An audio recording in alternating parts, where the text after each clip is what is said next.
चलिए जी शुरू करते हैं आज की क्लास को।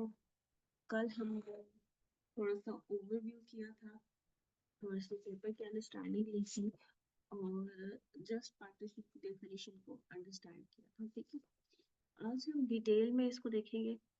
ठीक है, कल मैंने आपको पढ़ने के लिए भी काम दिया था, तो क्योंकि थोड़ी सी यहाँ पे थ्योरी थी तो रीड करना जरूरी था। जिसके अंदर मेरा एक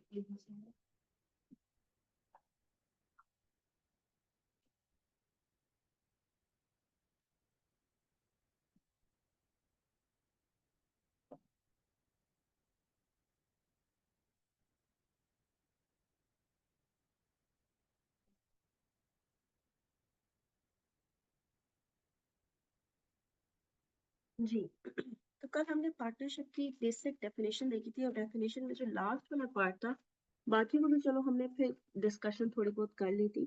लास्ट वाले पार्ट की जो था कैरिड बाय ऑल और any of them acting for all, वो हमारा थोड़ा सा रहता। ठीक है, तो आज हम क्या करेंगे, हम हर पर्सपेक्टिव को इसके देखेंगे। ठीक है तो ये बहुत बेसिक कॉन्सेप्ट, और क्योंकि सिंस एग्जाम अब आपका पेपर कंबाइन हो गया तो इतना बेसिक है कि इससे बहुत ही कम चांस है कि सवाल आए, लेकिन बट कॉन्सेप्ट यही है। सब कॉन्सेप्ट एक चीज का है तो उसको तो फिर हमने सही तरीके से करना ही होता है। ठीक है, जहां से क्वेश्चन आएगा वो में मैं आपको बताऊंगी कि जी ये वाले पॉइंट्स है जहां से क्वेश्चन का श्योर शॉर्ट है कि भाई यहाँ से सवाल ने लाजमी आना। ठीक है, तो ये जो शुरू वाला चैप्टर है, क्योंकि ये इंट्रो का है लेकिन ये बेस बनाता है आपके अगले कॉन्सेप्ट्स की। पार्टनरशिप, जी कोई बताएगा डेफिनेशन?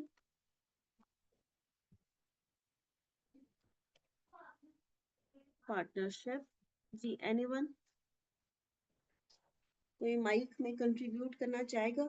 कल हमने काफी दफा इसको रिवाइज किया था, तो ये डेफिनेशन आपके लाइक फिंगर पे टिप्स पे होनी चाहिए। जी Shahzeb, what is partnership? In which two or more persons, ma'am, have agreed to share the profits of their business which they will carry, and that business is carried by one of them or by all. बिल्कुल सही बात, बिल्कुल सही। ठीक है, एक class के बाकी बच्चों को मैसेज कर दें। चले, सो पार्टनरशिप जैसे शाहजेब ने बताया कि ये क्या है, कि इसमें टू और मोर पर्सन्स, जो हमारे पास शर्तें हैं वो फिर अब यहाँ पे लिख लेंगे। टू और मोर persons who have agreed to share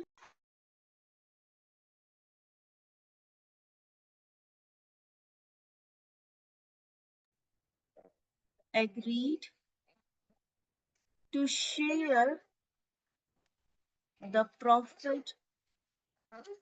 किस चीज के प्रॉफिट को शेयर करेंगे? Of A business. ठीक है, यानी कि हमारे पास जो बिजनेस है उसके प्रॉफिट को शेयर करेंगे। वो बिजनेस क्या है, कि वो बिजनेस या तो सब चला रहे हो, कैरिड बाय ऑल, और दोनों चीजों में और है, या तो सब चला रहे हो, any of them acting for all, या उनमें से कोई एक सबके लिए काम कर रहा हो। टू और मोर पर्सन हमने देख लिया था कि जी कम से कम दो होने चाहिए, यानी कि मिनिमम आपको पता है दो लोग हैं। अगर मिनिमम से कम हो गया तो दैट्स नॉट पार्टनरशिप, आप अपने साथ पार्टनरशिप नहीं कर सकते। मैक्सिमम कितने लोग हो सकते हैं? मजे की बात है, मैक्सिमम के लिए पार्टनरशिप एक्ट 1932 कुछ नहीं बता रहा। हाँ अलबत्ता कंपनीज एक्ट 2017 बता रहा है। वो क्या कहता है? वो कहता है मैक्सिमम 20 लोग होने चाहिए, 20%। अगर 20% से एक बंदा भी ज्यादा हो गया ठीक है, हम इसको थोड़ा नीचे डिस्कस कर लेते हैं। अगर 21 लोग हो गए, अब ये पार्टनरशिप नहीं है, अब ये पार्टनरशिप नहीं है, इसको चाहिए अपने आप को रजिस्टर करवाए एज अ कंपनी, क्योंकि उसने शर्त क्या रखी है कि मैक्सिमम लोग पार्टनरशिप में जो है वो 20 है, 20 से ज्यादा नहीं हो सकते। ठीक है, मैक्सिमम लोग पार्टनरशिप बिजनेस के अंदर, यानी कि लोग अब कौन है, पार्टनर्स, कि जो मैक्सिमम पार्टनर्स होंगे हम उन वो 20 होंगे, 20 से ज्यादा नहीं हो सकते। कुछ एक्सेप्शन है हमारे पास, वो एक्सेप्शन क्या है मैं आपको बताती हूँ। मुझे ये बताएं, आप लोग कल किसी ने, कुछ बच्चे ने सवाल किया था ऑडिट फर्म का, तो ये जो ऑडिट फर्म है एक बेसिक सा चीज है, पहले वो देख लेते हैं। हमने कहा कि ये जो सारे अरेंजमेंट है इसे कहते हैं पार्टनरशिप, इसे कहते हैं पार्टनरशिप। ये जो पर्सन्स इसके अंदर होते हैं जो एग्री करते हैं उनको हम कहते हैं पार्टनर्स, ऐसा ही वो पार्टनर्स है। और जिस नेम के साथ ये अपने आप को रजिस्टर करवाते हैं उसे हम कहते हैं फर्म या पार्टनरशिप नेम, ऐसा ही है। अरेंजमेंट क्या है, पार्टनरशिप, जो इसके अंदर लोग हैं जो प्रॉफिट शेयर करते हैं, जो एक दूसरे के बिहाफ पे काम करते हैं, उन्हें कहते हैं पार्टनर्स। और जिस नाम से ये अपने आप को रजिस्टर करवाते हैं, सपोज मैंने कहा देजा, हम 3 लोग मिलके फर्म बनाते हैं, अमाना, मीरब, शाहजेब, हम 3 लोग मिलके फर्म बनाते हैं। ठीक है, हम अपना एग्रीमेंट करते हैं, साइन करते हैं, उस सब में हम एक बिजनेस है, हम कहते हैं कि उसके प्रॉफिट्स को हम शेयर करेंगे। इस फर्म का नाम हम रख लेते हैं AMS एंड को, या अमाना मीरब शाहजेब एंड को।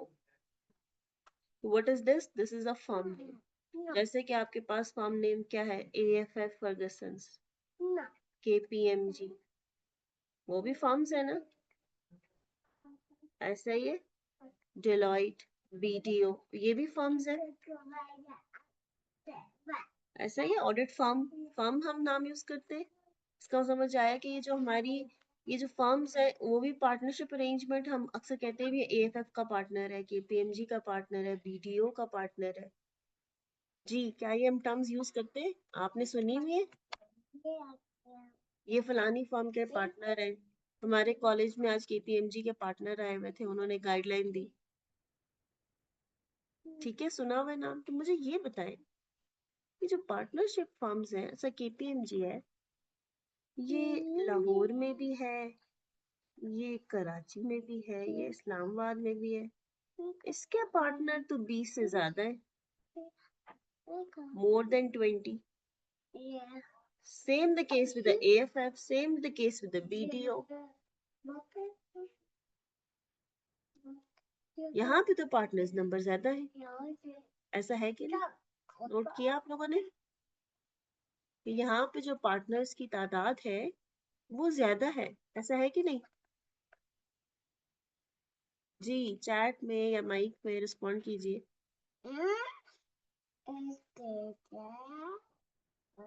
ये एक्सेप्शंस हैं जी, बिल्कुल हम इसी की तरफ आ रहे थे कि कुछ हमारे पास एक्सेप्शंस हैं जहाँ पे पार्टनरशिप के अंदर लोग 20 से ज्यादा हो सकते हैं।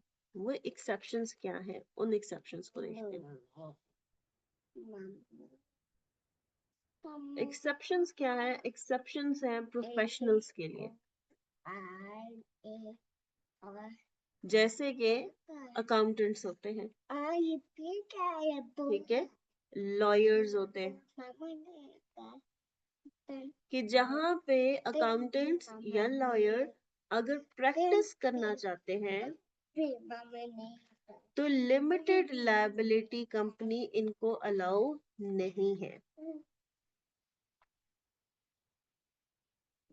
Is not allowed. अब ये लिमिटेड लायबिलिटी कंपनी क्या होती है?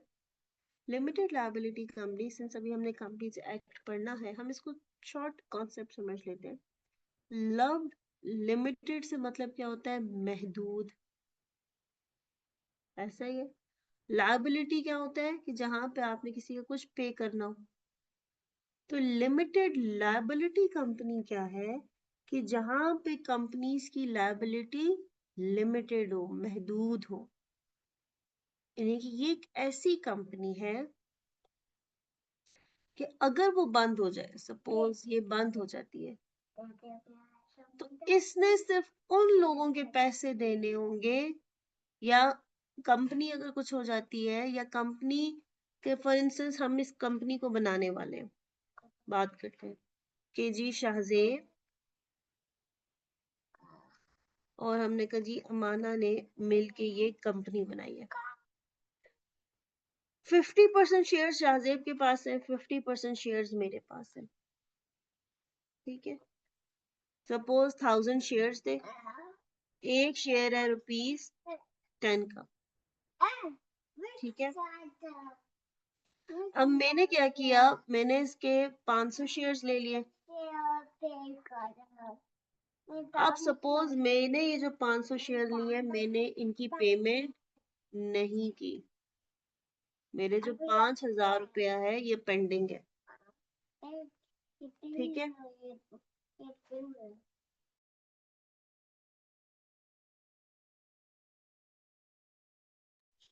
अब क्या हुआ, अगर मेरी ये पेमेंट पेंडिंग है, तो कल को ये कंपनी अगर मुझसे कुछ पैसे मांगती है, कंपनी को कुछ होता है, कंपनी बंद होने वाली है, कंपनी पे कोई केस चलता है, तो मैं सिर्फ वो पैसे इसको दूंगी जो मैंने अभी पे नहीं किए।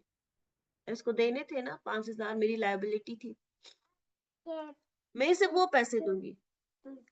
सपोज कल को कंपनी इंसॉल्वेंट हो जाती है, बैंकरप्ट हो जाती है, लोग पैसे मांगने आ जाते हैं, मेरा कर्जा दो, मेरा फलाना दो, फलाना दो, मेरी कंट्रीब्यूशन कितनी होगी? सिर्फ 5000। ये नहीं होगा कि मैं अपने एसेट्स बेच के लोगों के पैसे पूरे करूंगी। बेशक मैं उस कंपनी की मालिक हूँ,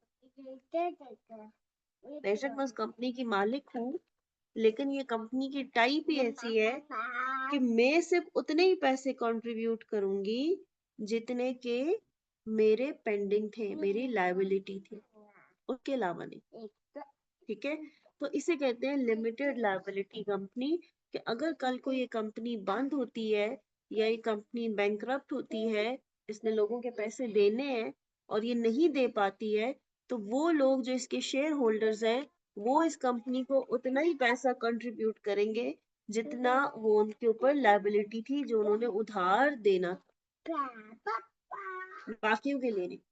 तो उन्होंने कहा बात सुनो, लॉयर्स अकाउंटेंट्स इस किस्म की कंपनी नहीं बना सकते, उनको इजाजत ही नहीं है कि वो ऐसी कंपनी बनाए जिसमें कल वो सिर्फ अपनी लायबिलिटी का पे करके बाबा टाटा बाबा हो जाए। वो ऐसी, क्योंकि यूजली क्या होता है, अकाउंटेंट्स क्या देते हैं? सर्विसेज। लॉयर्स क्या देते हैं? सर्विसेज। सर्विसेज प्रोवाइड करते हैं ना, ठीक है। तो ये अगर कंपनी बंद होगी तो प्योरली सर्विस बेस्ड कंपनी है, तो हमने कहा इनको इजाजत ही नहीं देते कि ये वाली कंपनी बना सके। तो हमने कहा अच्छा इनको इजाजत नहीं देते, ये लोग फर्म का बिजनेस बनाते हैं, फर्म का बिजनेस में होते हैं, तो फिर हमने कहा चलो फिर इनको ये अलाउ कर देते हैं कि ये 20 से ज्यादा लोग हो सकते हैं। क्या ये कॉन्सेप्ट क्लियर है?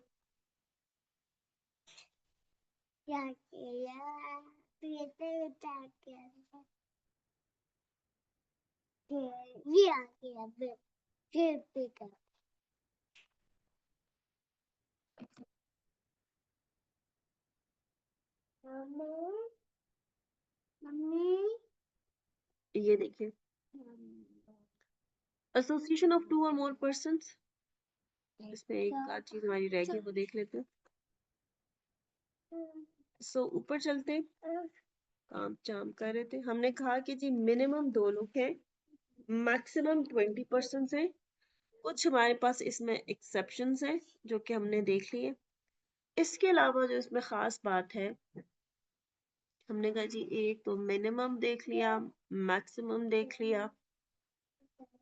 तीसरी बात, जो ये लोग यानी कि जितने पार्टनर्स हैं, they must be competent to contract. कोई बताएगा कॉम्पिटेंट टू कॉन्ट्रैक्ट का मीनिंग क्या होता है? Anyone who want to contribute?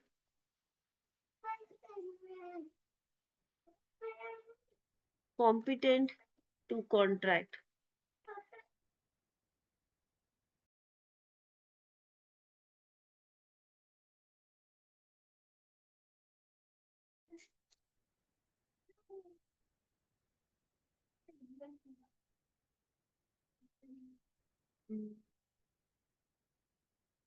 Minor ना हो, ये बात बिल्कुल सही है।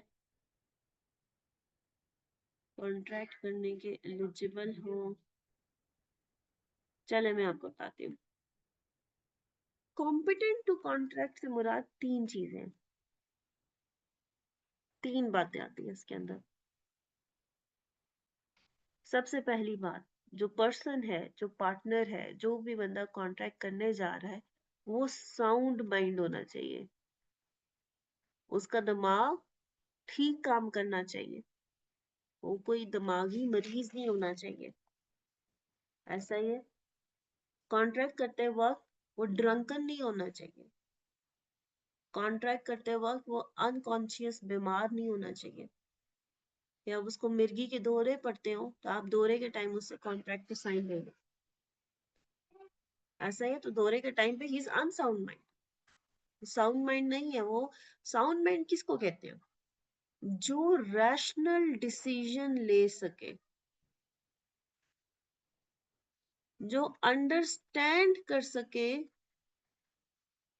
कॉन्ट्रैक्ट की टर्म्स को। ऐसा ही है, sound mind, rational decision. Rational decision किसको कहते हैं? सोच समझ के कोई चीज, किसी चीज का फैसला करना। ठीक है, आप कोई प्रॉपर्टी खरीदने जा रहे हैं, कोई बेचने जा रहे हैं, तो आपने उसके पीछे वर्किंग की भी है। यही नहीं कि एक आदमी बीमार पड़ा हुआ है, उसको ड्रिप्स लगी हुई, इंजेक्शन लगी हुई, गुनूदगी में, उसके पास आप एक डॉक्यूमेंट लेके आए और उससे साइन करवा दिया, तो हम उसे कहेंगे जिस पर्सन ने साइन किया वो कॉम्पिटेंट टू कॉन्ट्रैक्ट नहीं थे, कॉन्ट्रैक्ट वैलिड नहीं है। क्यों? वो तो अनसाउंड माइंड था उस वक्त, तो बेहोश पड़ा था। ठीक है, तो पार्टनर्स के लिए भी जरूरी है कि वो एक साउंड माइंड होना चाहिए। दूसरी चीज, एज ऑफ मेजोरिटी से हो। ये एज ऑफ मेजोरिटी क्या होती है? को मालूम होगी वैसे, ये एज ऑफ मेजोरिटी जी 18 साल से ऊपर हो। ठीक है, 18 साल से कम ना हो। तीसरी चीज, डिसक्वालिफाइड फ्रॉम लॉ ना हो। अब ये डिसक्वालिफाइड फ्रॉम लॉ यानी कि कुछ लोगों के साथ कॉन्ट्रैक्ट करने के लिए लॉ ने मना किया हुआ है, जैसे कि फॉरेन एम्बेसडर्स, जो बाहर के मुल्क के लोग हमारे पास आते हैं, उनके साथ कॉन्ट्रैक्ट करने से मना किया हुआ है। क्यों मना किया हुआ है? आपको ये मालूम होगा कि जो बाहर के लोग होते हैं, नेशनल दूसरी नेशनैलिटी के लोग होते हैं, उनके ऊपर पाकिस्तान की कोर्ट में केस नहीं होता, आप उन्हें सू नहीं कर सकते अनलेस एंड अनटिल वो वॉलंटरली कह लें कि हाँ हम पे केस कर लो। ठीक है, ये चीजें मैं अपने आप से नहीं बता रही, आप लोगों की किताब में लिखी हुई है, लेकिन आपके आगे चैप्टर 3 में लिखी हुई है। ये कॉम्पिटेंट टू कॉन्ट्रैक्ट चैप्टर 3 के अंदर मौजूद है और हम इसको बड़ी डिटेल से पढ़ेंगे। ठीक है, तो मैंने एक एग्जांपल दिया डिस्क्वालिफाइड फ्रॉम लॉ की, इसमें और एग्जांपल्स भी है। फॉर इंस्टेंस, अगर आपकी जो है बिल्कुल इंसॉल्वेंट, जिस तरह उन्होंने बताया कि एक पर्सन जो इंसॉल्वेंट किसको कहते हैं? जो बैंक हो जाए, जिसके पास सफिशिएंट एसेट्स ही ना हो कि अपनी लायबिलिटीज को पे कर सके, तो आप उसके साथ किसी किस्म का कोई कॉन्ट्रैक्ट नहीं कर सकते। इसके अलावा कोई ऐसा पर्सन जिस मुल्क के साथ हमारी वॉर चल रही हो, जंग चल रही हो, ठीक है, उसके नेशनल से, उसके शहरी से हम किसी किस्म का कोई कॉन्ट्रैक्ट नहीं कर सकते। तो पार्टनरशिप बिजनेस में हमने कहा ये जो 2 और मोर वाली पर्सन वाली बात है उसमें हमने मिनिमम देख लिया 2 लोग होने चाहिए, मैक्सिमम 20 होने चाहिए और जो लोग हैं वो कॉम्पिटेंट टू कॉन्ट्रैक्ट होने चाहिए। ठीक है, अब किताब की तरफ आते हैं। जी, किताब में भी यही बातें लिखी हुई हैं कि एसोसिएट पार्टनरशिप क्या होती है। एसोसिएशन है दो या दो से ज्यादा लोगों की। ये तमाम लोग कॉम्पिटेंट टू कॉन्ट्रैक्ट होने चाहिए। एक बंदे से कोई भी पार्टनरशिप नहीं बनती। अगर आपका नंबर रिड्यूस होके 1 हो जाता है तो पार्टनरशिप खत्म हो जाएगी। मैक्सिमम नंबर पार्टनरशिप एक्ट ने तो नहीं बताया लेकिन कंपनीज एक्ट 2017 ने बताया है जो कि है 20। फिर वो एक्सेप्शन की बात भी आ गई कि एक्सेप्शन क्या है, पढ़िए जरा पॉइंट बी।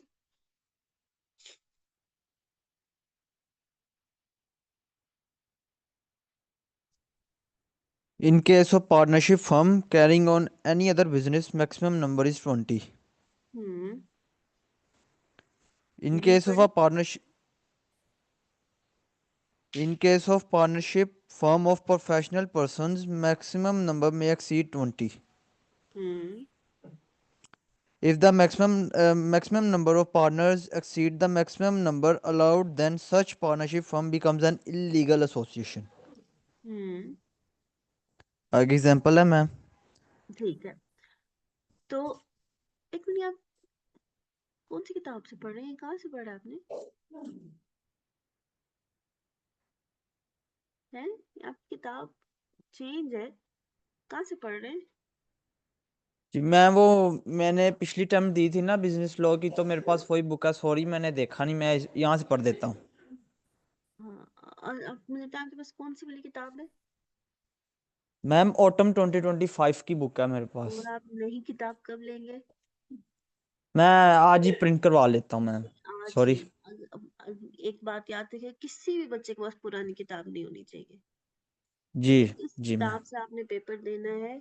कोई भी बच्चा पुरानी किताब ना रखे, सबके पास न्यू बुक होनी चाहिए। किसी और चीज पे खर्चा करें ना करें, इस किताब पे लाजमी खर्चा करें।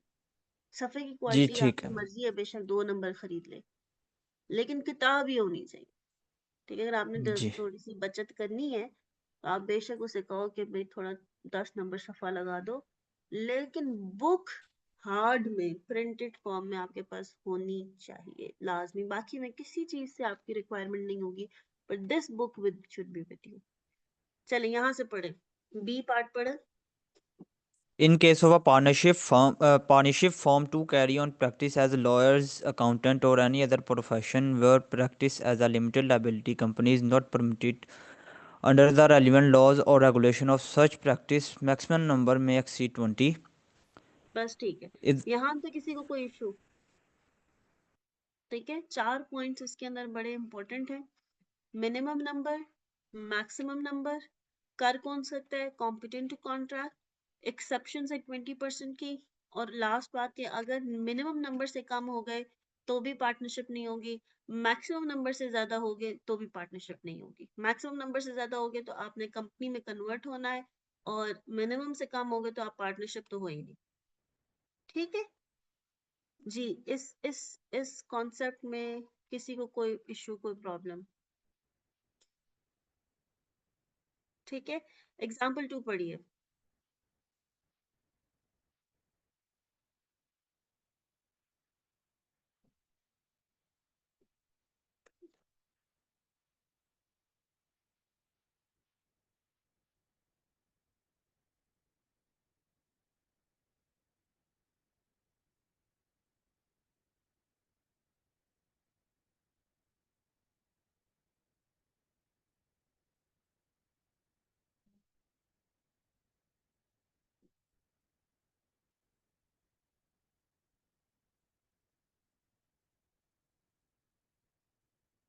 एग्जाम्पल 2 होगी, एग्जाम्पल 3 पढ़िए।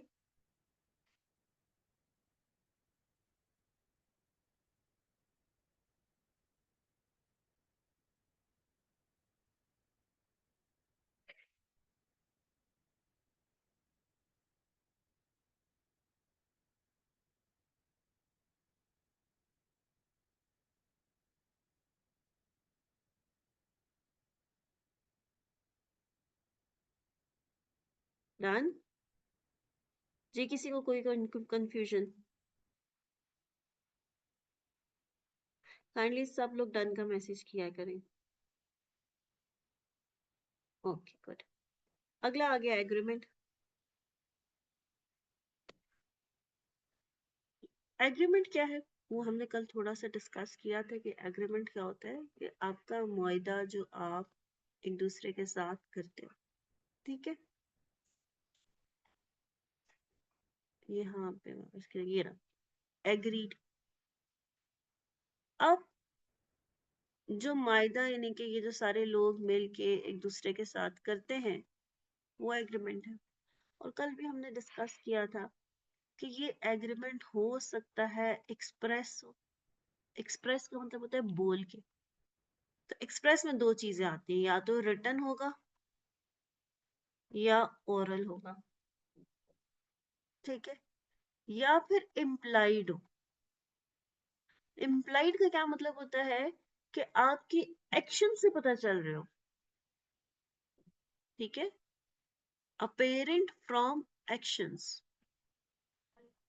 फ्रॉम कुछ चीजें एक्शन से पता चलती है। फॉर इंस्टेंस मैं कहती हूँ कि मैंने मीरब से घर खरीदना है, ठीक है? मैं मीरब से कहती हूँ मीरब ये जो आपका घर है ये मुझे सेल कर दो, मैं आपको इसके 5 मिलियन दूंगी। मीरब कहती है अच्छा अगर आप इंटरेस्टेड हैं तो आप ऐसा करें आज शाम को, ठीक है, आज 4 नवंबर है, बिफोर 5 PM मेरे अकाउंट में 2 मिलियन डिपॉजिट करवा दें, ठीक है? या हम यूं भी कह सकते हैं कि मीरब मुझसे कहती है कि अगर आपने मेरा घर खरीदना है तो आप शाम 5 बजे से पहले 2 मिलियन मेरे अकाउंट में डिपॉजिट करवा दें। अब मैं क्या करती हूँ मीरब को फोन करके ये नहीं बताती कि हाँ मैं तो तुम्हारा घर खरीदना है नहीं खरीदना, मैं ये एडवांस जमा करा देती हूँ।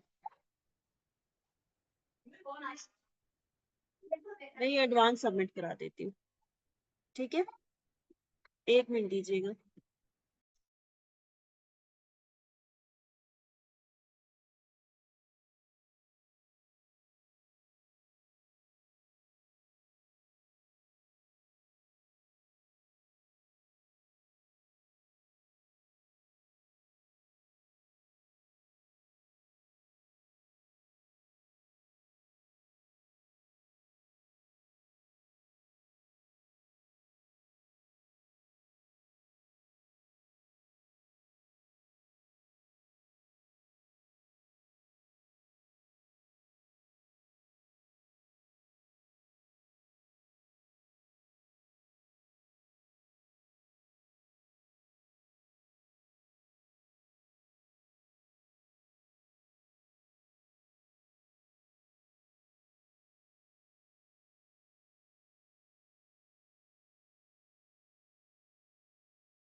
अच्छा जी।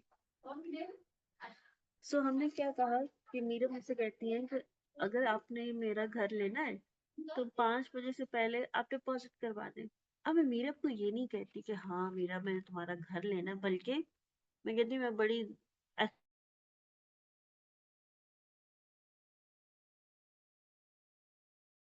एक्शंस की पाबंद बनी हूँ, मैं बड़ी हूँ, ठीक है, मैन ऑफ वर्ड्स।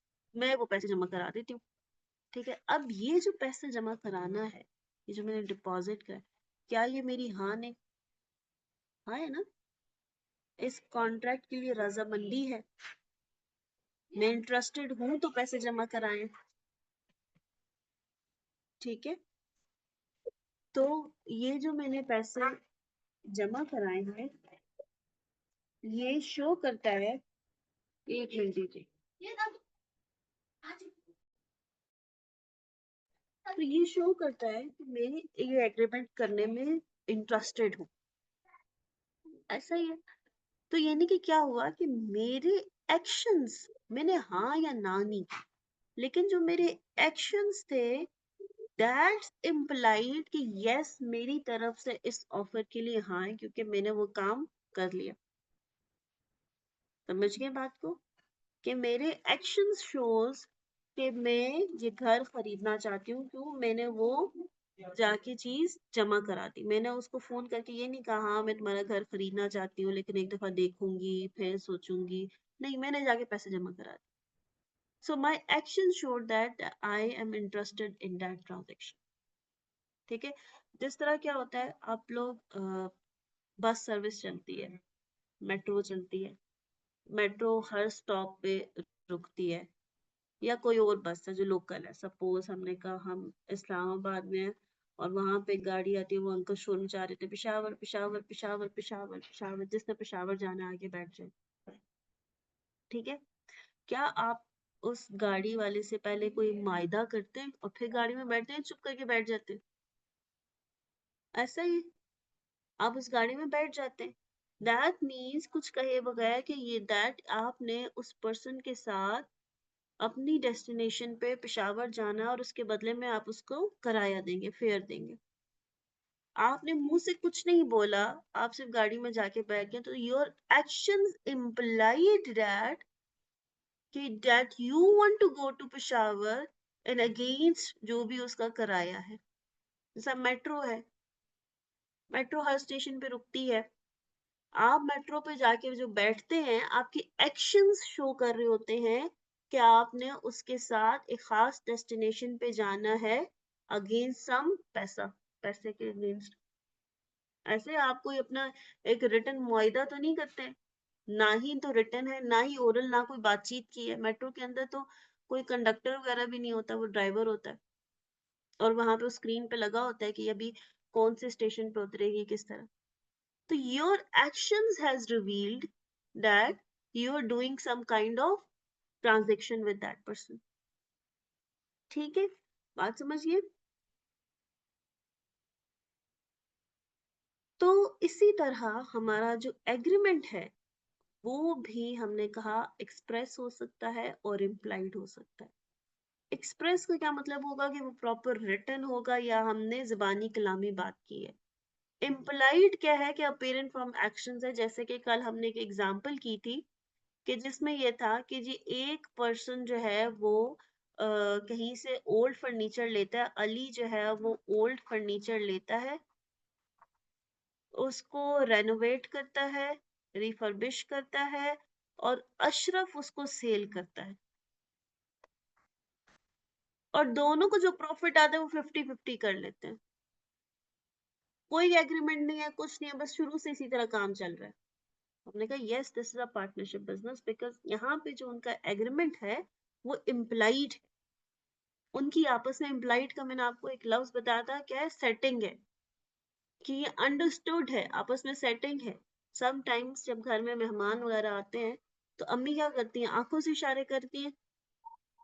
सम इशारा means get out from the room, some इशारा मीन्स बी क्वाइट। वो यूं एक आंख से गुस्से से देखती हैं, उसका क्या मतलब होता है कि आप चुप हो जाए। एक इशारे का मतलब होता है कि डिश से कुछ नहीं उठाना। वो जितने जोर जोर से आंख वो का इशारा करती है, हम समझ जाते हैं कि व्हाट अम्मा is saying. Has she said something from the face? No.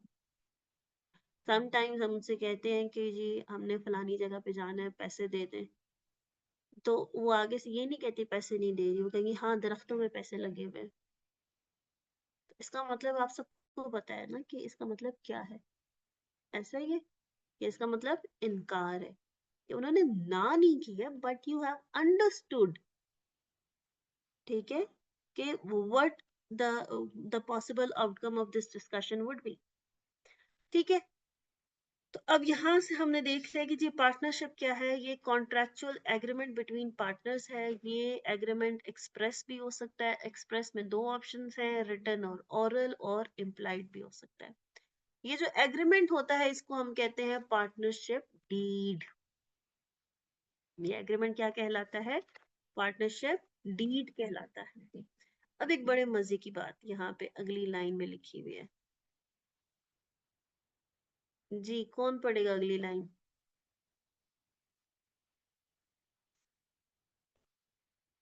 मैं पढ़ूं? जी जी पढ़े। मैं पढ़ूं? जी जी बिल्कुल पढ़े। In Pakistan, generally partnership arises from contract and in some cases also from status such as joint family business, operation of law, inheritance of और succession, ये ना गैप है, ठीक है, ये आप जी इनहेरिटेंस के बाद स्पेस है, फिर और सक्सेशन है। कोई बताएगा इसका मीनिंग क्या है? कि जी पार्टनरशिप कॉन्ट्रैक्ट के थ्रू भी हो सकती है कि दो लोगों ने मिलकर एग्रीमेंट किया, और पार्टनरशिप स्टेटस से भी आ सकती है। जी एनीवन?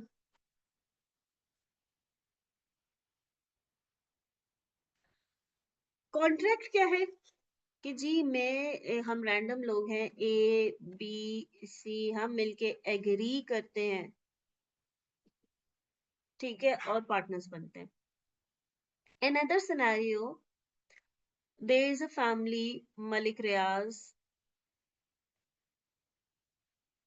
और कौन है, कोई निशात एंड चनाब ग्रुप। ठीक है, चले मलिक रियाज की बात कर लेते हैं हम। अब मलिक रियाज साहब का बिजनेस है, एक और पर्सन हम ले लेते हैं, उसका नाम अली, ठीक है। ये जो है बिजनेस करते हैं, ये सोसाइटीज बनाते हैं। मलिक रियाज साहब के हमने कहा जी 3 बच्चे हैं, ठीक है। अब जब 3 बच्चे हैं, हमने कहा मलिक रियाज साहब के 3 बच्चे हैं, और ये इनके बच्चे हमने कहा जी ये 18 साल से ऊपर है, सपोज तीनों। मलिक रियाज साहब, नहीं मलिक रियाज नहीं नाम रखते, कोई और नाम रखते हैं इसका, ये हमने नाम रख लिया जी मलिक फयाज।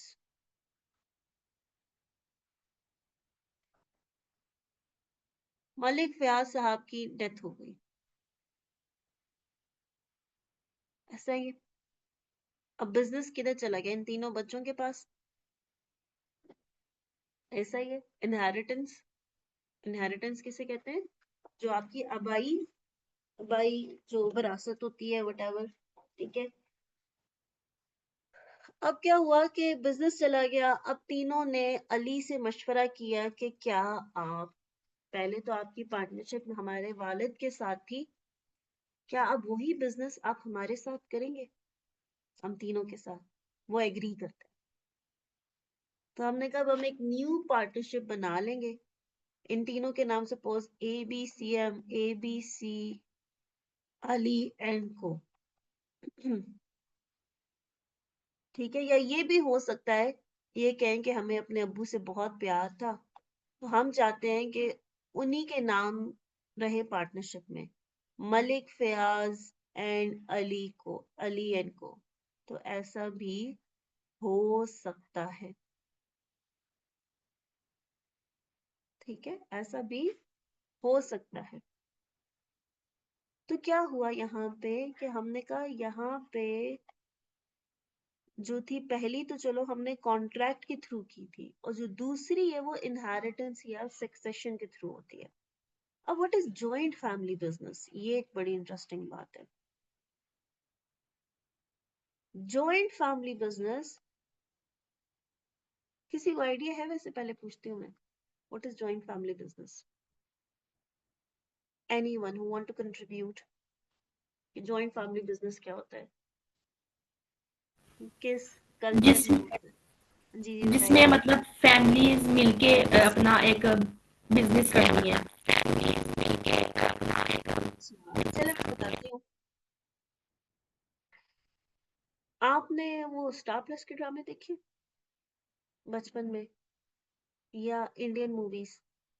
देखनी नहीं चाहिए, लेकिन क्या होता है वहां पे कुछ खानदान होते हैं, शुक्ला खानदान, प्रीतम खानदान, और एक वो बड़ी टाइप ऑफ फैमिली है, क्या नाम है उसका, वो जो अबानी नहीं, कौन सा अबानी है, क्या नाम है, कुछ समथिंग आनी है जी, क्या नाम है से आनी आ रहा है, अंबानी। यस, अंबानी खानदान। तो इस तरह के बड़े खानदान हैं, आप अगर वो उनकी मूवीज या ड्रामे देखते रहते हैं तो उसमें वो आपको आइडिया होगा। अब वहां पे क्या होता है, अब सपोज ये जो में शुक्ला खानदान है,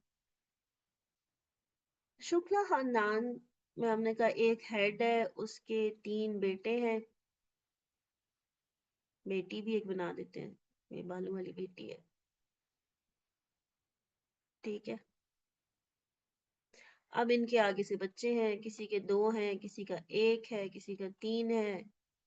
सपोज ये जो हमारी ये वाले साहब है, इनके यहाँ हम कहते हैं आज 4 नवंबर को एक अदद बच्चा पैदा हुआ है, बेटा कर लेते हैं चलो। अब आज जिस दिन ये पैदा हुआ है, उसी दिन से इसका इस शुक्ला खानदान के बिजनेस में शेयर है। हमारे यहाँ इस्लामिक तरीकाकार क्या होता है कि प्रॉपर्टी में आपको हिस्सा कब मिलता है, या तो आप खुद खरीदो, या फिर लेकिन इनहेरिटेंस जो आबाई प्रॉपर्टी होती है, जब आपके फादर की डेथ होती है, जो इस्लामी तरीकाकार है उसके मुताबिक वो आपको ट्रांसफर हो जाती है। ऐसा ही है, जो आपका शेयर बनता है वो आपको मिल जाता है। लेकिन यहाँ पे ये जो जॉइंट फैमिली बिजनेस है, या इसको हिंदू जॉइंट फैमिली बिजनेस भी कहते हैं, कि every person has a share in the business, ठीक है। और वो ये शेयर कहाँ से मिलता है? By birth. अब आपको याद आ रहा होगा कुछ ड्रामे होते हैं, सपोज जी ये प्रीतम खानदान है, प्रीतम खानदान में एक ही दादा थे, उनका आगे से एक ही बेटा हुआ, और बेटे का आगे से एक ही बेटा है। इन अंकल ने 2 शादियां कर ली, ठीक है। तो वो एक उनकी पुरानी बेगम का पहले से बेटा था, वो इसके सक्सेसर आ गया। वो ड्रामा पूरा चलता है कि वो खातून इस बंदे को फिशूं करना चाहती है, क्यों? वो पूरी विरासत का हिस्सेदार है।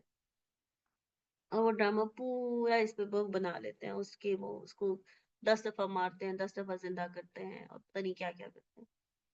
वो क्यों इस तरह होता है, वो क्यों वो कॉन्सेप्ट क्या है कि आपके पास बाय बर्थ राइट होता है, ये जो हिंदू जॉइंट फैमिली बिजनेस होता है, ठीक है। तो उसमें क्या हुआ कि अगर सपोज वो कोई बिजनेस कर रहे हैं, कोई बच्चा पैदा हो गया, तो वो उसी वक्त उस बिजनेस का हिस्सेदार हो गया। तो Hindu joint family business is not a partnership, ठीक है। मजे की बात क्या है कि जो एक्सेप्शंस ऊपर पढ़ रहे थे ना 20 वाली, ठीक है, उसमें ये एक एक्सेप्शन भी है कि अगर हिंदू जॉइंट फैमिली बिजनेस है और उसमें लोग ज्यादा हैं, तो फिर जरूरी नहीं आप कंपनी में ट्रांसफर हो, आप ऐसे ही काम कर सकते हैं, ठीक है। मैं आपको आपके कंपनीज एक्ट की किताब से दिखाती हूँ, यहाँ पे तो उन्होंने सिर्फ छोटा सा करके दे दिया, आप लोग देखना चाहें तो आप लोग, क्योंकि अब पहले तो चलो वो था ना, किताबें अलग थी, नाम भी या तो कोई मसला नहीं था, लेकिन अब हो गई किताबें सेम। एक ही पेपर है, तो हो सकता है कि कभी वो ऐसे करता तो वो नहीं, क्योंकि उसने सेक्शंस बना दिए जो आपका पेपर का तरीका है, उसमें सेक्शंस बन गए हैं। अब ये नहीं हो सकता कि बी लॉ के सेक्शन में वो सी लॉ का सवाल पूछे, लेकिन हाँ एक ही पेपर में बी लॉ में भी वो चीज पूछ सकता है और सी लॉ में भी पूछ सकता है। यहाँ पे है जी, मैं आपको ये इधर आएगा जी, ये रहा, ये देखिए वो एमबीए वाली एग्जांपल भी है। This is the page number of your book 18, और ये वो एक्सेप्शंस हैं जहां पे 20 से ज्यादा भी लोग अगर हो जाएं तो वो उनको बेशक वो पार्टनरशिप में ही रहेंगे, उनको कंपनी में कन्वर्ट होने की जरूरत नहीं है। इसमें आपने ये डी वाला पार्ट पढ़ा, सबसे लास्ट वाला, a partnership formed to carry on practice as lawyers, accountants, and other professions where practice as a limited liability company is not permitted under relevant laws and regulations.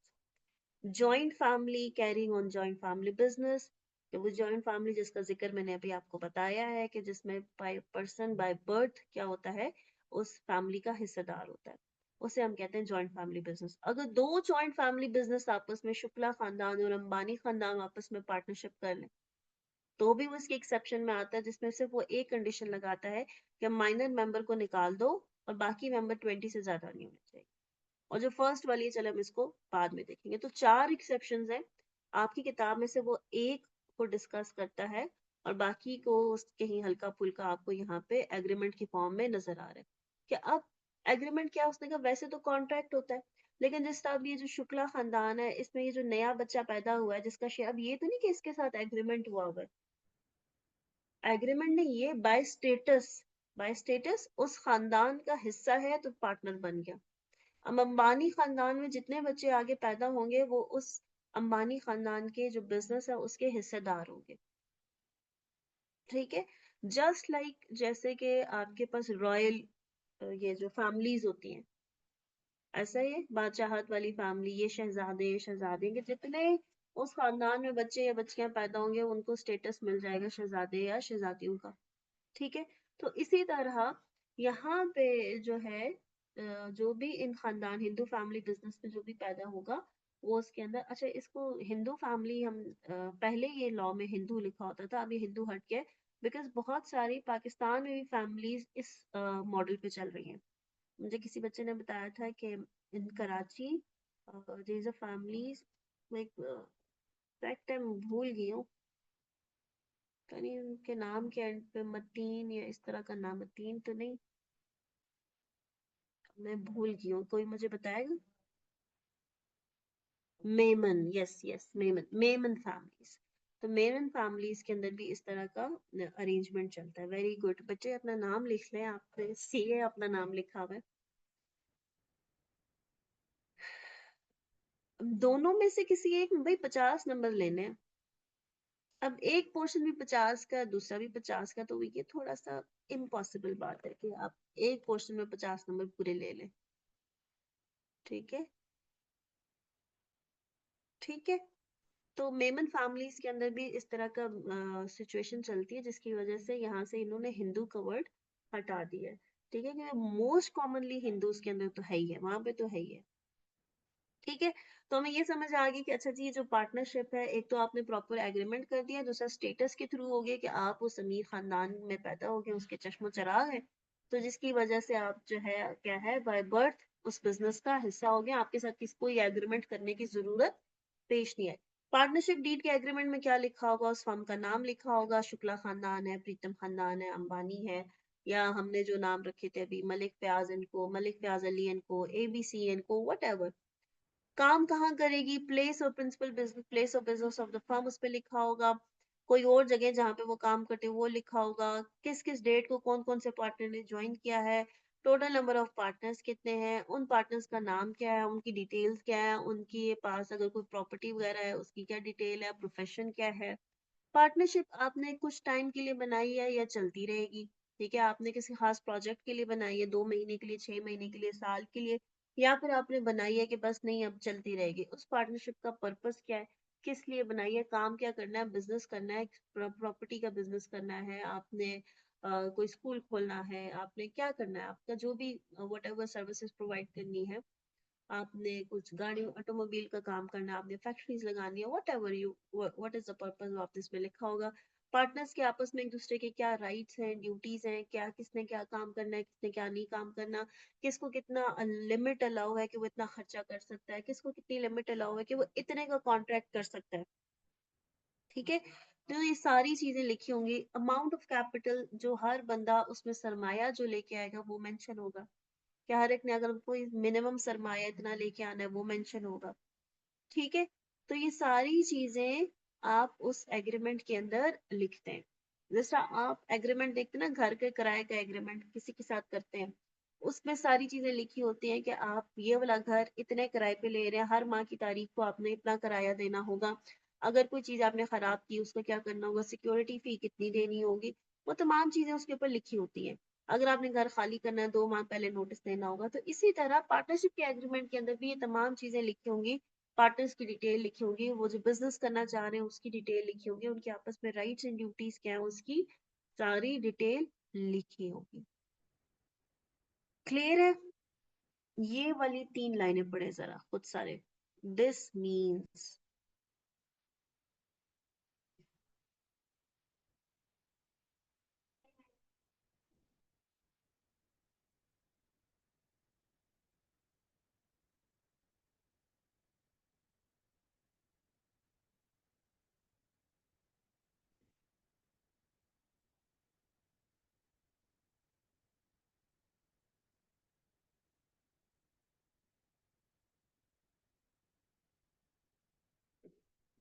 ये 3 पढ़ने के बाद done का message कीजिए।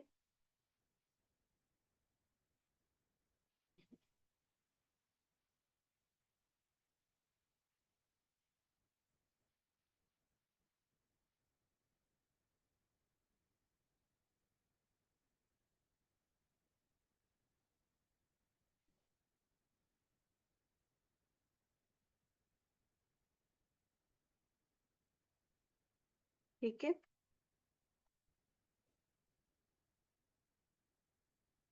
अच्छा kindly जहाँ पे सब मैसेज करते हैं वहीं पे किया करें। और अडॉप्टेड हो कोई बच्चा, अडॉप्टेड को तो नहीं प्रॉपर्टी ट्रांसफर होती ना, अडॉप्टेड को तो ट्रांसफर नहीं होती प्रॉपर्टी, अनलेस एंड अनटिल जो पाकिस्तान जो इस्लामी रूल्स ऑफ इनहेरिटेंस है उसमें उसको प्रॉपर्टी नहीं जाती, अनलेस एंड अनटिल आप प्रॉपर्ली एग्री करके वो रिटर्न करके, क्योंकि उसका तरीका कार है ना, अगर आपने किसी को मुंह भोला बच्चा है तो वो प्रॉपर्टी उसको नहीं जाती है। अगर आपकी औलाद नहीं है तो वो यूजली उसमें प्रॉपर तरीका कार है कि उसमें से अगर डेथ हो जाती है कुछ वाइफ को जाता है और बाकी जो पर्सन है उसके ब्रदर्स को जाता है, भाइयों को जाता है। और अगर ब्रदर ना हो तो फिर वो उसके चचाजाद भाई जो होते हैं उनको जाता है। तो ये तो बहुत डिटेल लिखी हुई है सूरह बकरा के अंदर, तमाम चीजें लिखी हुई हैं कि अगर एक बहन है बहन नहीं है, हर पॉइंट वहां पे क्लियर है। तो अडॉप्टेड को यूजली उसका कोई शेयर नहीं होता, जो आपकी आबा व अजदाद वाली जमीन होती है उसमें। हाँ, अगर कोई पर्सन जो उसने खुद से खरीदा है बनाया, वो एक घर खुद कंस्ट्रक्ट करके बना के उसके नाम करता है, दैट्स अ डिफरेंट थिंग, क्योंकि उसने अपनी कमाई से वो जो किया। लेकिन जो उसको जो उसकी जद्दी पुश्ती जमीन जो आ रही है उसमें उसका शेयर नहीं होता। ठीक है, एग्जाम्पल 4 पढ़िए और फिर एग्जाम्पल 5 पढ़िए। देखिए इनमें इशू है तो अभी सवाल कीजिए।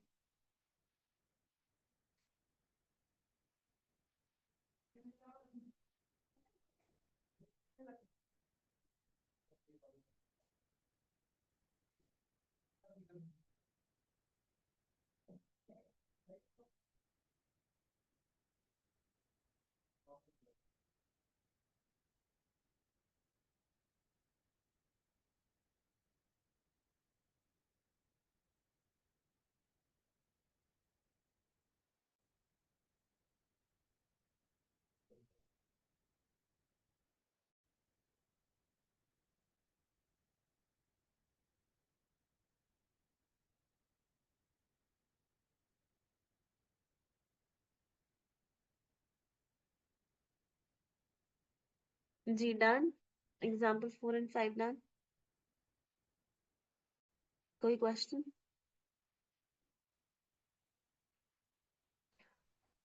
ठीक है, नेक्स्ट ये कैरिंग ऑन बिजनेस। ये तो हमने कल बड़ी डिटेल में इसको डिस्कस किया था कि जी बिजनेस होना बहुत जरूरी है। ऐसा ही है, अगर आप पार्टनरशिप आपने एग्रीमेंट कर लिया है और बिजनेस नहीं कर रहे, the partners must agree to carry on a business. अगर कोई बिजनेस नहीं है फिर there is no partnership, फिर पार्टनरशिप भी नहीं है। और बिजनेस क्या होता है? एक लॉफुल ट्रेड, ऑक्यूपेशन या आपका प्रोफेशन। ठीक है, ट्रेड किसको कहते हैं? जो आप ट्रांजैक्शन वाली चीज होती है, आपने कुछ कहीं से खरीदा बेचा। ठीक है, मेरा खेत है उसमें आलू उगते हैं, मैं वो आलू जो है वो ट्रक वालों को बेच देती हूँ, ट्रक वाले आके मंडी में बेचते हैं, या फिर शाहजेब वो मंडी में आती हैं, वो उन ट्रकों से आलू खरीदते हैं और आगे उसकी बोली लगाते हैं।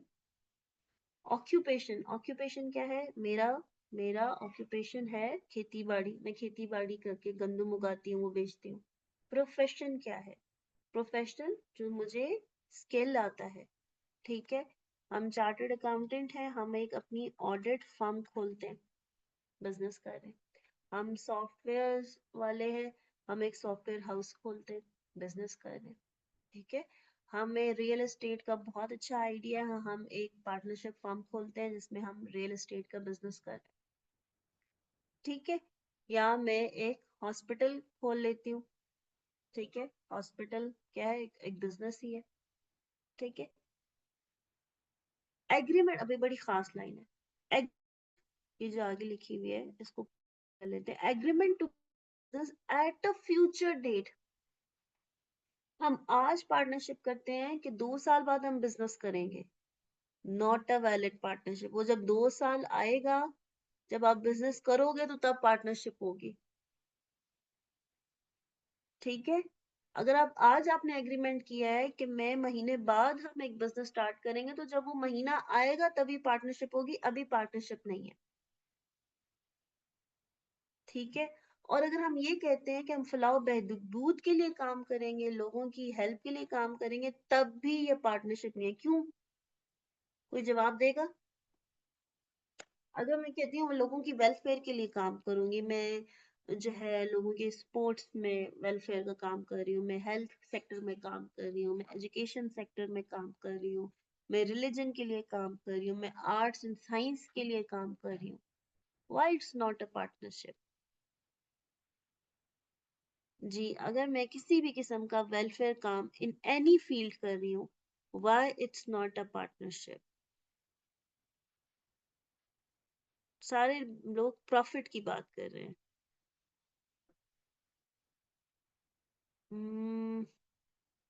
प्रॉफिट, क्योंकि वेलफेयर का काम is not a business. Business में प्रॉफिट नहीं होता। आप लोगों ने अकाउंटिंग पढ़ी है ना, एफआर पढ़े, वहां पे आप नॉट प्रॉफिट ऑर्गेनाइजेशन की अकाउंटिंग पढ़ेंगे। उसके अंदर आप देखेंगे उसमें ये सेल्स वगैरह नहीं होती, बल्कि क्या होता है? इनकम एंड एक्सपेंडिचर अकाउंट बनता है। आपके पास इनकम कितनी आई, चाहे डोनेशन से आई, कहीं से भी आई, सब्सक्रिप्शन से आई, एक्सपेंडिचर कितने हैं, और फिर आपके पास आएगा सरप्लस या डेफिसिट। प्रॉफिट का तो जिक्र ही नहीं होता उसके अंदर। या आपके पास पैसा बच जाएगा, या आपकी ओवर स्पेंडिंग होगी, या डेफिसिट आ गया। तो जब मैं वेलफेयर की या चैरिटेबल वर्क की बात करती हूँ, प्रॉफिट वो पार्टनरशिप इसलिए because I am not doing a business, it's not a business. Partnership के अंदर बिजनेस होना चाहिए। वेलफेयर वर्क बिजनेस नहीं है, क्योंकि बिजनेस का मकसद क्या होता है? प्रॉफिट अर्न करना। यहाँ पे हमारा मकसद, our purpose is not profit, बल्कि हमारा मकसद क्या है? लोगों की खिदमत करना। समझ गए? क्लियर है? तो अगर आपसे कोई पूछे कि चैरिटेबल, कोई क्वेश्चन आ जाता है कि एक चैरिटेबल एसोसिएशन है, वो पार्टनरशिप क्यों नहीं है? बिकॉज हम उसको बताएंगे कि charitable work is not business. ठीक है, in charitable work the purpose is of welfare, is not of profit. So when there is no business there is no partnership. Clear हो गया? शेयरिंग ऑफ प्रॉफिट जैसे मर्जी sharing कर ले, कोई 50-40 कर ले, कोई 30-40 कर ले, कोई कहे मैं प्रॉफिट लूंगा ही नहीं। अच्छा मजे की बात है कि जी जरूरी नहीं कि यहाँ पे शेयरिंग ऑफ प्रॉफिट है, लॉस का कहीं नाम नहीं लिखा हुआ, नहीं लिखा हुआ कि लॉस भी शेयर करना है। Two or more person who have agreed to share the profit of a business, loss का नाम नहीं लिखा हुआ। ऐसा ये शर्त क्या है, प्रॉफिट शेयर करना है। ठीक है, बाकी उनकी जैसे मर्जी, वो उन्होंने जो रेशियो पसंद करनी है वो कर ले, in any manner they like. वो 20-20 करना चाहते हैं, वो 50-50 करना चाहते हैं, वो 70-30 करना चाहते हैं, वो 60-40 करना चाहते हैं, वो 75-25 करना चाहते हैं, what ever they want they can do it. ठीक है, आगे एक बड़े मजे की बात लिखी हुई है, द शेयरिंग ऑफ अच्छा मैं आपको लाइनें क्यों पढ़ा रही हूँ, लाइनें इसलिए पढ़ा रही हूँ, एमसीक्यू में कुछ भी आ सकता है। बाकी आपको बिजनेस लॉ में ऐसे पैराग्राफ्स कहीं नहीं मिलेंगे, ये सिर्फ ये वाला चैप्टर है जिसमें आपको ये थोड़े से पैराग्राफ्स मिल रहे हैं, अदरवाइज आपको ये पैराग्राफ्स कहीं नजर नहीं आएंगे इतने बड़े बड़े। ठीक है, मे बी चैप्टर 1, लेकिन चैप्टर 1 में भी वो एक ही टॉपिक है, कॉन्स्टिट्यूशन ऑफ पाकिस्तान का, सिर्फ यहाँ पे आपको ये पैराग्राफ्स नजर आ रहे हैं। कहता है the sharing of profit is a prima facie evidence. आपको इसलिए करवा रही हूँ, एम्फसाइज भी इसलिए कर रही हूँ कि आप में से बहुत सारे लोगों ने इसको एक दफा पढ़ने के बाद दोबारा पढ़ना ही नहीं है, तो इसलिए मैं ऊपर पॉइंट्स लिख रही हूँ कि कम से कम जब आप देखेंगे तो आपको आइडिया कि अच्छा ये इसमें 3 पॉइंट्स थे और ये 3 ये थे, अच्छा कोई चीज आ गई तो हम इसको ऐसे कर लेंगे। प्राइमा फेसाई क्या कहते हैं, ऑन द फेस या वेरी बेसिक। प्राइमा किससे निकला, प्राइमरी से, फेसाई ऑन द फेस, कि sharing of profit is the prima facie evidence but it's not a conclusive evidence of partnership। ये भी conclusive evidence नहीं है। फॉर इंस्टेंस एक दुकान का किराया आ रहा है और हम वो 50-50 कर रहे हैं, तो अभी हमने कल ही बात की थी कि दुकान का जो किराया आ रहा है वो बिजनेस नहीं है। ठीक है, आप लोग शेयरिंग कर रहे हो, शेयरिंग करने से आप पार्टनरशिप नहीं बन जाते। ठीक है, अगर कहीं पे भी अगर आप कोई प्रॉफिट शेयर कर रहे हो, it doesn't make you a partnership. ठीक है, कोई और चीज कर रहे हो उसमें आप प्रॉफिट शेयर कर रहे हो तो वो आपको पार्टनरशिप नहीं बनाती। इसलिए वो कह रहे हैं ये कंक्लूसिव एविडेंस नहीं होता, सिर्फ इसको देख के आप ये नहीं कह सकते हो ये तो पार्टनर्स है। नो, बाकी चीजें भी देखो, 2 और मोर पर्संस देखो, एग्रीमेंट देखो, वो चीजें भी देखो। ठीक है, हमारे पास एग्जांपल है, ये हमने शायद कल की थी, हाँ ये हमने कल की थी, कि अहमद और बाकी 2 चार्टर्ड अकाउंटेंट हैं। ठीक है, वो अपनी ड्यूटीज डिवाइड कर लेते हैं। ठीक है, अहमद एक चीज देखता है, बाकी दूसरी चीजें देखता है, एक को सैलरी मिलती है, एक प्रॉफिट लेता है। उन्होंने कहा क्या ये इस तरह की टर्म्स डाल सकते हैं, हमने कहा जी बिल्कुल डाल सकते हैं। ठीक है, आप प्रॉफिट चाहे तो इक्वली शेयर कर लें या जिस मर्जी प्रोपोर्शन में कर लें, कोई इशू नहीं है। और दूसरी इंपॉर्टेंट बात कि हमने कहा था कि जी शेयरिंग ऑफ प्रॉफिट की बात है, लॉस की बात कहीं पे नहीं हो रही। ठीक है, लॉस की बात कहीं पे भी नहीं हो रही, लिखा हुआ है further it is not necessary that the partner should agree to share the losses.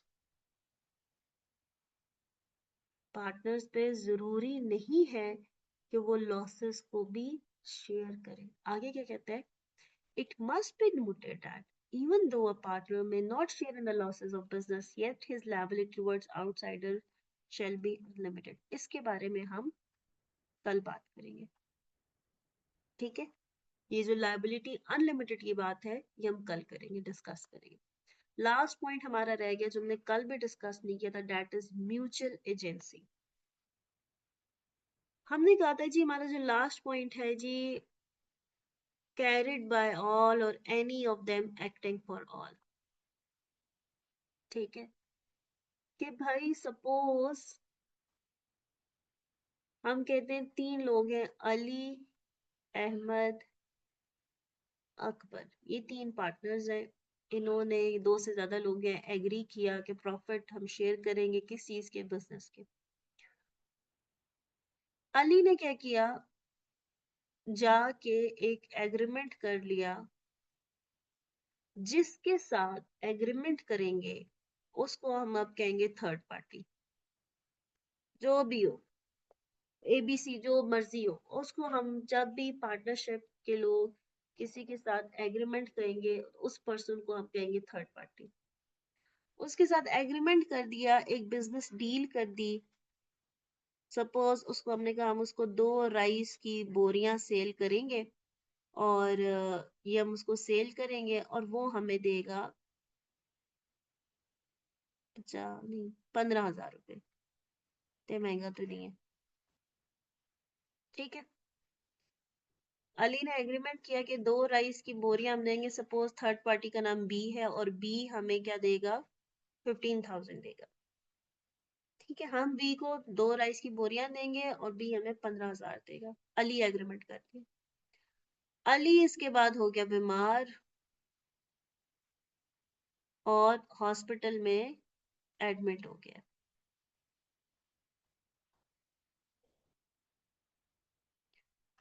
अब क्या होता है, बी कहता है अहमद और अकबर के पास जाता है, ठीक है, क्योंकि इन पार्टनरशिप फर्म का नाम था अली, अहमद एंड अकबर एंड को।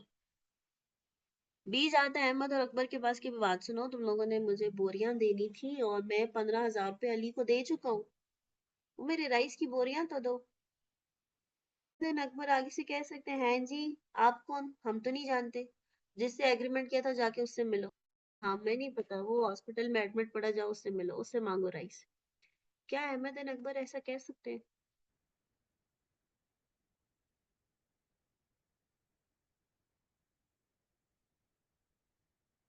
जी कह सकते हैं?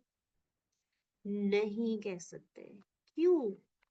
हमने कहा कोई भी बंदा, any of them acting for all, इनके बिहाफ पे किसी से एग्रीमेंट कर सकता है। अगर अली ने एग्रीमेंट कर लिया है तो अहमद एंड अकबर भी उस एग्रीमेंट को फुलफिल करने के लिए लायबल होंगे, ठीक है।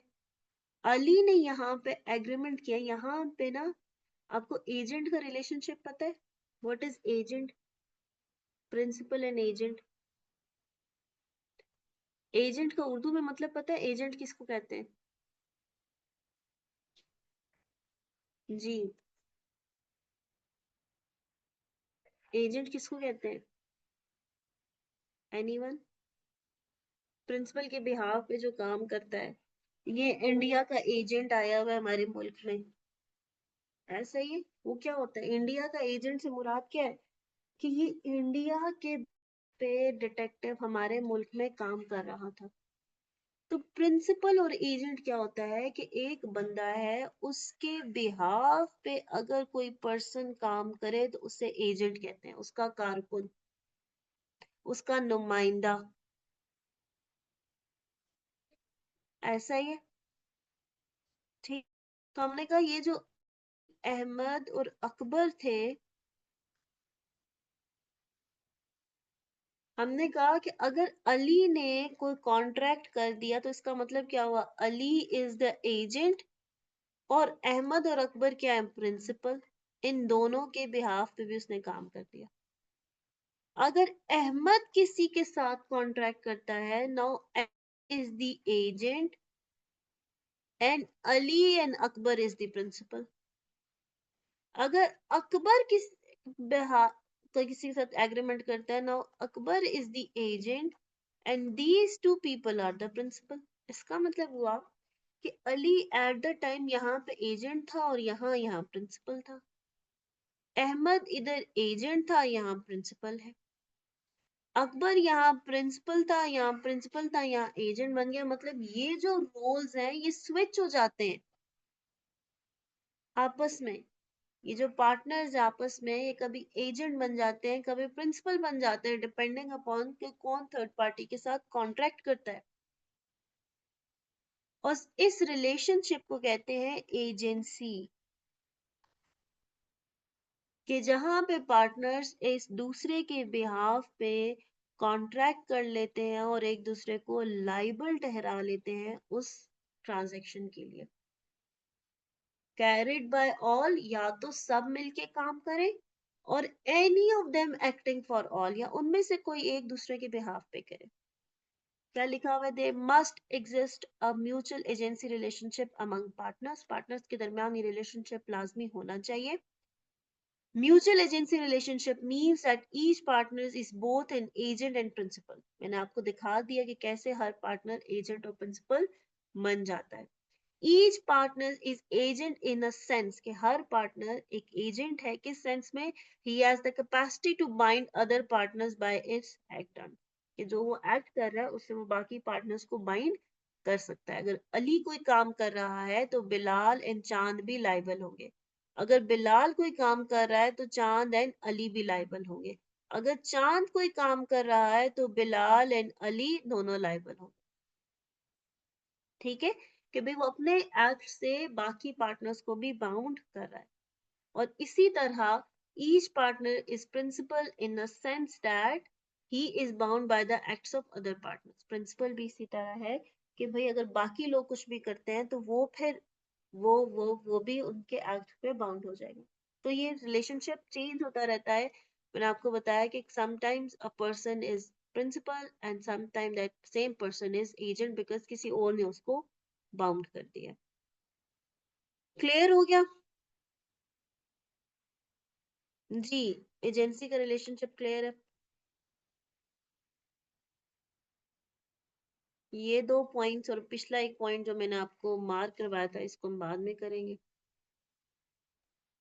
फिर हमारे पास लिखा हुआ है नॉट अ पार्टनरशिप। जरा ये 2 लाइनें पढ़े, देखिए इसका क्या मतलब है।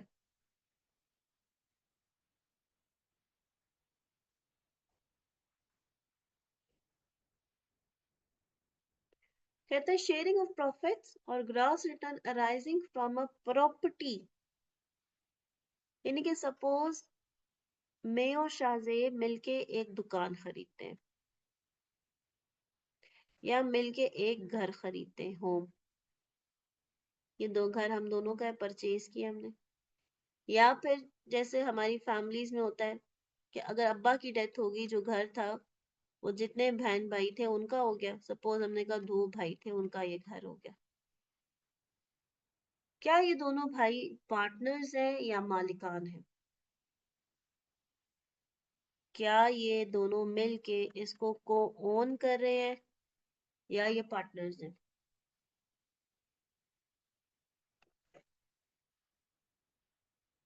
जी,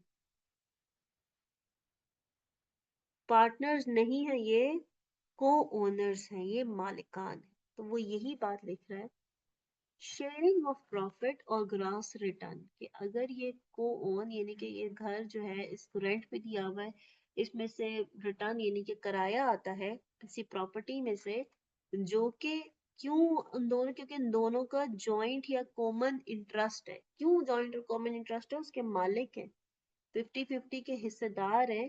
तो ये आपस में पार्टनर्स नहीं है बल्कि क्या है? को ओनर्स है। तो इस चीज को समझना है। अब ये डिफरेंस उसने बड़ा लिखा हुआ है कि को ओनरशिप जरूरी नहीं है किसी एग्रीमेंट की वजह से हो, इनहेरिटेंस की वजह से हो सकती है, सक्सेशन की वजह से हो सकती है, लेकिन पार्टनरशिप में लाजिम है एग्रीमेंट हो। ऐसा ही है, चाहे वो एग्रीमेंट इम्प्लाइड हो चाहे वो एक्सप्रेस हो, पर होना एग्रीमेंट चाहिए। को ओनरशिप जरूरी नहीं है किसी एग्रीमेंट के तहत। अब्बा फोत हो गए, कोई उन्होंने प्रॉपर्टी ट्रांसफर नहीं की, बस भाइयों को पता है कि आधी जमीन मेरी आधी उसकी है। ठीक है, कोई दरमियान में एग्रीमेंट नहीं है, कोई अंडरस्टैंडिंग नहीं है, बस पता है कि ये आधा मेरा आधा उसका है। समझ गए? लेकिन पार्टनरशिप, पार्टनरशिप एग्रीमेंट के विदाउट नहीं होगी, चाहे वो एक्सप्रेस हो चाहे वो इम्प्लॉयड हो। एक्सप्रेस में चाहे वो रिटर्न हो चाहे वो ओरल हो। को ओनरशिप में बिजनेस नहीं होता, जरूरी नहीं है कि बिजनेस हो, घर था रेंट पे दे दिया, चाहे मर्जी है उस घर के अंदर बिजनेस शुरू कर दे, दुकान खोल दी है कपड़े की, अब्बा जी की दुकान थी कपड़े की, अब्बा जी फोत हो गए, हमने वो कपड़े की दुकान कैरी आउट कर दी, जो भी प्रॉफिट आते 50-50 कर लेते हैं। तो दिस इज मालिकान, को ओनर्स, ना तो उनके दरमियान कोई एग्रीमेंट हुआ है, ठीक है, और ना ही, क्योंकि मैंने कहा दुकान भी हो सकती है, हो सकता है घर हो, तो जरूरी नहीं है कि उसके अंदर बिजनेस हो, लेकिन पार्टनरशिप के अंदर बिजनेस होना मैंडेटरी है, इज एसेंशियल है, उसकी पहचान है, उसका टेस्ट। अगर बिजनेस नहीं है तो पार्टनरशिप नहीं है, लेकिन अगर को ओनरशिप में बिजनेस नहीं है तो फिर भी को ओनरशिप रहेगी, आप फिर भी मालिकान रहेंगे। आपको दुकान मिली कपड़े की, तो आपने कहा बस कपड़े का बिजनेस खत्म करते हैं, दुकान आपकी है, चाहे आप बिजनेस करें चाहे ना करें, आप फिर भी मालिकान रहेंगे। लेकिन पार्टनरशिप के अंदर आप पे लाजिम है कि आप, ऐसे बात सुने, सो तो नहीं रहे, थक गए, टाइम वैसे भी खत्म होने वाला है, थक तो नहीं गए? मतलब अगर थकावट होना शुरू हो जाती है तो आप मुझे बता सकते हैं। गुड यार, वेरी गुड, यही जोश और जज्बा आपका होना चाहिए, क्योंकि हमारे पास टाइम बहुत कम है, टाइम की बहुत किल्लत है, मुकाबला बहुत सख्त है और हमने एग्जाम पास करना है। Very good. Number of person, partnership के अंदर मिनिमम 2 होने चाहिए, मैक्सिमम 20 होने चाहिए। को ओनरशिप के अंदर कोई लिमिट नहीं है। अंकल ने 5 शादियां की हुई थी, उनके 40 बच्चे हैं, सारे को ऑन करेंगे, ऐसा ही है, कोई मैक्सिमम नंबर पे लिमिट नहीं है, ठीक है, got it. Sharing of profit, भाई यहाँ पे this is the mandatory condition, sharing of profit होनी चाहिए, परसेंटेज जो मर्जी हो पर शेयरिंग ऑफ प्रॉफिट इज लाजमी। ओनरशिप के अंदर बेशक ना हो, बड़ा भाई पूरा प्रॉपर्टी के ऊपर सारा प्रॉफिट खुद लेके जेब में चला जाता है, ठीक है, सही है।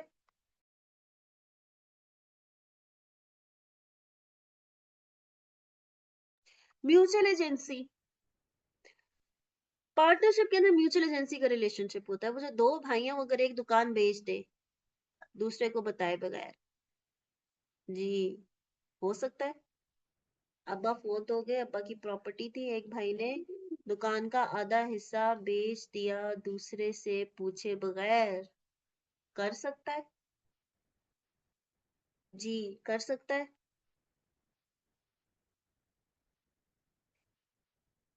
एक दूसरे के बिहाव नहीं कर सकता, बिल्कुल किसी सूरत में नहीं कर सकता, क्यों? वो मालिक है, वो ओनर है, उसकी इजाजत के बगैर ये काम नहीं हो सकता।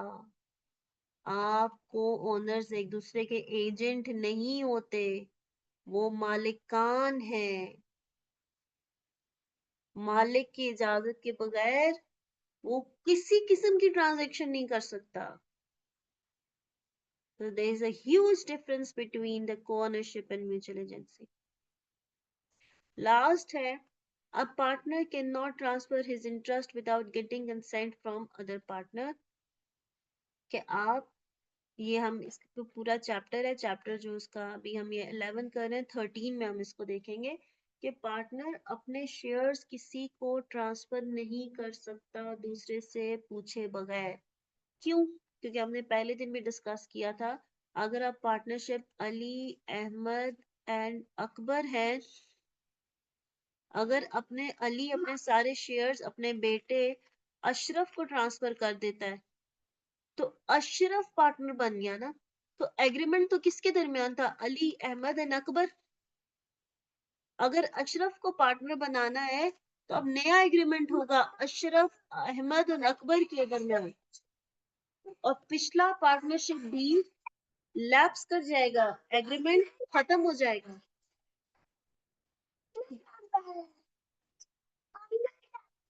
एक मिनट दीजिए।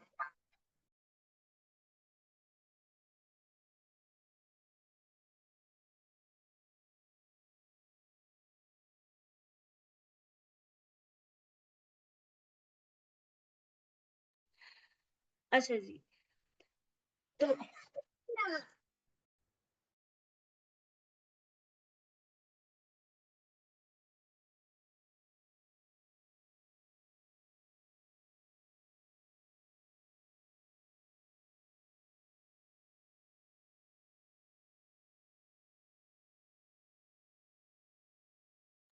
अच्छा जी, सो हमने कहा कि पार्टनरशिप अगर अपना इंटरेस्ट ट्रांसफर करता है तो उसको सबसे इजाजत लेनी पड़ेगी। क्यों? क्योंकि वो पार्टनरशिप, पिछली पार्टनरशिप खत्म हो जाएगी। भाई बड़ी सख्ती है आज तो। खैर, लेकिन कोओनरशिप में आप अपना जो है दूसरे से इजाजत लेके आप अपना ट्रांसफर कर सकते हो। आप अपनी दुकान, आपका घर है, आप उसे कहते हो मैं ये बेचना चाहता हूँ, भाई कहता है मुझे ही बेच दो, या किसी और को बेचना चाहता हूँ, या मैं अपने बेटे के नाम करना चाहता हूँ। ये जो दुकान है ये मेरे नाम पे, मैं अपने बेटे के नाम पे करना चाहता हूँ, तो आप जो है इवन विदाउट पूछे भी कर सकते हो। जरूरी नहीं कि आप पूछ के करो। आपकी जमीन है, आप मालिक हो, आप जिस मर्जी को बेच दो। ठीक है, आप अपना हिस्सा जिस मर्जी को बेच दो। ओनरशिप के अंदर कोई इशू नहीं है। लेकिन पार्टनरशिप के अंदर अगर आपने इंटरेस्ट बेच दिया तो अब वो पार्टनरशिप ही नहीं रहेगी। आपको नया एग्रीमेंट, अगर अली ने अपना इंटरेस्ट बेच दिया तो अली अब पार्टनर नहीं रहा। ऐसा ही है, अब नया पार्टनर आ गया तो फिर नया डीड होना चाहिए, नया एग्रीमेंट होना चाहिए, पिछली पार्टनरशिप खत्म। हाँ, ये हो सकता है अगर आप पूछ के कर लो तो सम टाइम्स क्या होता है कि फिर भी पार्टनरशिप पिछली खत्म हो जाती है। अब एक न्यू पार्टनरशिप होगी, न्यू एग्रीमेंट होगा। ठीक है, इसमें कुछ एक्सेप्शंस हैं जो कि एग्जैक्टली हम चैप्टर 13 में देखेंगे। लेकिन को ओनरशिप के साथ डिफरेंस करते हुए आपको अंडरस्टैंड करना चाहिए कि पार्टनरशिप के कुछ टेस्ट हैं, बेसिक फॉर्मेलिटीज हैं जो कि पूरा करना जरूरी है। और को ओनरशिप अगर आप उसका डिफरेंस देखेंगे, को ओनरशिप के अंदर वो जरूरी नहीं होते। जी, किसी का कोई सवाल? Any question? सो हमने रीड वाला काम सारा कर लिया। ठीक है, अभी हमारे पास सिर्फ बिजनेस का कुछ चीजें रह गई।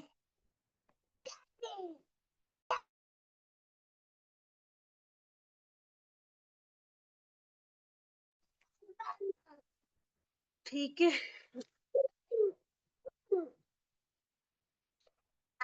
चले जी, फिर आज की क्लास को करते हैं यहाँ पे एंड। ठीक है, कल इंशाल्लाह हम यहीं से स्टार्ट करेंगे। आप लोगों ने क्या करना है, क्योंकि आज हमने सेकेंड टाइम इस कॉन्सेप्ट को किया, क्योंकि आप में से मेजोरिटी ऐसे हैं जिन्होंने कुछ फर्स्ट टाइम भी पढ़ रहे हैं, तो इस वजह से हमने इसको दोबारा से स्टार्ट किया सारा। कल अच्छी तरीके से पढ़ के आइएगा। तो यहाँ पे करते हैं क्लास को end. Thank you so much and अल्लाह हाफिज। जी, हो गई।